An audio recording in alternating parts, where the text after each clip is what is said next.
തൃശൂരിലെ ഫിസിക്സ് അധ്യാപകരുടെ കൂട്ടായ്മയായ ആർട്സിന്റെ നേതൃത്വത്തിൽ 20+2 വിദ്യാർത്ഥികൾക്ക് സ്കോളർഷിപ്പുകൾ വിതരണം ചെയ്തു. വിതരണം ചെയ്തത് 2 ലക്ഷം രൂപയുടെ സ്കോളർഷിപ്പുകൾ. ജില്ലാ പഞ്ചായത്ത് പ്രസിഡന്റ് VS പ്രിൻസ് ഉദ്ഘാടനം ചെയ്തു.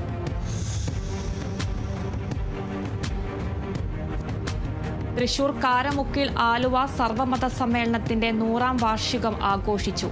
ആഘോഷത്തിന്റെ ഭാഗമായി സംഘടിപ്പിച്ച ക്വിസ് മത്സരത്തിൽ 6 പഞ്ചായത്തുകളിൽ നിന്നായി 24 സ്കൂളുകൾ പങ്കെടുത്തു. അന്തിക്കാട് ഹൈസ്കൂൾ മത്സരത്തിൽ 1ാം സ്ഥാനം കരസ്ഥമാക്കി.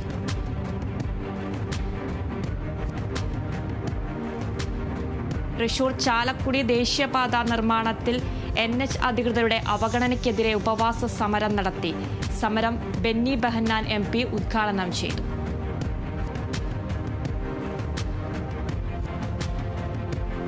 മലപ്പുറം കാടാമ്പുഴയിൽ light and sound welfare association of കേരളയുടെ 4ാമത് മലപ്പുറം ജില്ലാ പ്രതിനിധി സമ്മേളനവും ഭാരവാഹികളുടെ തെരഞ്ഞെടുപ്പും നടക്കും. ഈ മാസം 3-നാണ് സമ്മേളനം നടക്കുക.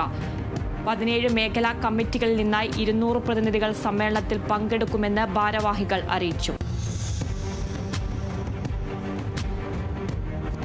തൃശൂരിൽ 24 കേരള ബറ്റാലിയൻ NCCയുടെ ജലശേഖരണ സൈക്കിൾ റാലിക്ക് തുടക്കം. ജില്ലയിലെ വിവിധ പുഴകളിൽ നിന്നും ശേഖരിക്കുന്ന ജലവും വഹിച്ചുകൊണ്ടുള്ള ബോധവൽക്കരണ cycle rally colonel Thomas M Thomas ഉദ്ഘാടനം ചെയ്തു.